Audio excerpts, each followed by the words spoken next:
అంటే వాళ్ళ భార్యలే ఒప్పుకున్నారు, వాళ్ళ పిల్లలే ఒప్పుకున్నారు, వాళ్ళ తల్లిదండ్రులే ఒప్పుకున్నారు. అవును మావాడు మందు తాగుతాడు, అనవసరంగా రేట్లు పెంచి జగన్ తప్పు చేశాడు, వీళ్ళు వచ్చారు కాబట్టి తగ్గిస్తారు అని వాళ్ళందరూ కలిసి ఓటేశారు. వీళ్ళు కూడా ఓటేశారు. అంటే జగన్ హయాం పక్కన పెడితే అంతకు ముందు కూడా ఇలా ఉన్నప్పుడు ప్రైవేట్ మద్యం షాపులు ఉన్నప్పుడు కూడా గుళ్ళు దగ్గర మద్యం షాపులు ఉండద్దు, బళ్ళు దగ్గర మద్యం షాపులు ఉండదు, పెద్ద పెద్ద ఉద్యమాలే నడిచాయి కదా. అవన్నీ ఇప్పుడు ఈ 5 ఏళ్ళు కనిపించలేదు కదా, మళ్ళీ అవన్నీ స్టార్ట్ అవుతాయా? ఈ 5 ఏళ్లలో అట్లా లేదు కాబట్టి నడిచింది, ఉద్యమం చేయలే. ఇప్పుడు ఉద్యమాలు చేసేవాళ్ళు ఆలోచించాలి. నేనేమంటాను, నాకు అర్హత ఎక్కడ ఉందంట. ఎలక్షన్లలో హామీ ఇస్తుంటే ఓపెన్గా మేము 99 రూపాయలకి మంది ఇస్తాం, తక్కువ రేటుకి మంది ఇస్తాం, నాణ్యమైన మంది ఇస్తానంటే నోర్లు మూసుకు కూర్చున్నటువంటి వాళ్ళకి ఇప్పుడు ఉద్యమం చేసే హక్కు ఎక్కడుంది? ప్రభు హామీ నెరవేరుస్తున్నారు వాళ్ళు. ఆ హామీలో తక్కువ రేటుకి నాణ్యమైన మద్యం అంటే ఏంటి?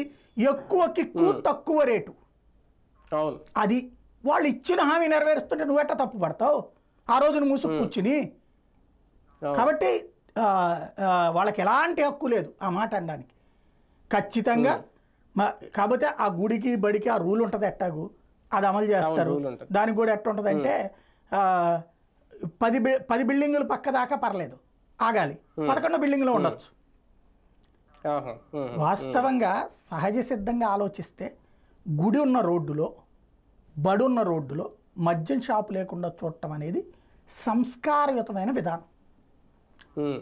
బార్లు వైన్ షాపులు ఊరు చివరన పెట్టిస్తే బాగుపడుతుంది.